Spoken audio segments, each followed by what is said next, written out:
നിങ്ങളുടെ കുഞ്ഞു കുട്ടികൾ വീട്ടിലുള്ള എന്തെങ്കിലും വസ്തുക്കൾ എടുത്ത് എറിയുമ്പോൾ അവർ ചീത്ത കുട്ടികൾ എന്ന് മുദ്ര കുത്തരുത്. ഒരു വയസ്സൊക്കെ ആകുമ്പോഴേക്കും പലതും കുട്ടികൾ എടുത്ത് എറിയാൻ പഠിച്ചാൽ മാത്രമേ ഒരുപാട് കഴിവുകൾ അവരിൽ വളരുകയുള്ളൂ. ഒന്ന്, ഫൈൻ മോട്ടോർ സ്കിൽ.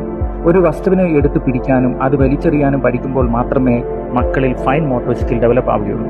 ഇത് കുട്ടികളുടെ മസിൽ പേശികൾ വളരാനും ചില വസ്തുക്കൾ ഭാവിയിൽ വിട്ടുകളയാനും മനപ്പക്വതയും മറ്റുമെല്ലാം അവരിൽ വളർത്തിയെടുക്കും. 2, ഗ്രോസ് മോട്ടോർ സ്കിൽ.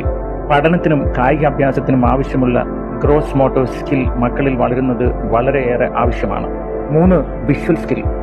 നല്ല കാഴ്ചയിൽ വളരുന്നത് ഒരു വസ്തുവിന് മേൽപോട്ട് അല്ലെങ്കിൽ താഴോട്ട് എറിഞ്ഞ് അതിന്റെ മൂവ്മെന്റ് കൊച്ചുങ്ങൾ വാച്ച് ചെയ്ത് പഠിക്കുമ്പോഴാണ്.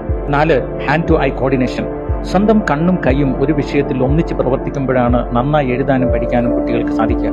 പലതും എടുത്ത് എറിയുമ്പോഴാണ് ഇത് രണ്ടും ഒന്നിച്ച് പ്രവർത്തിക്കുന്നത് എന്ന് നോക്കുക.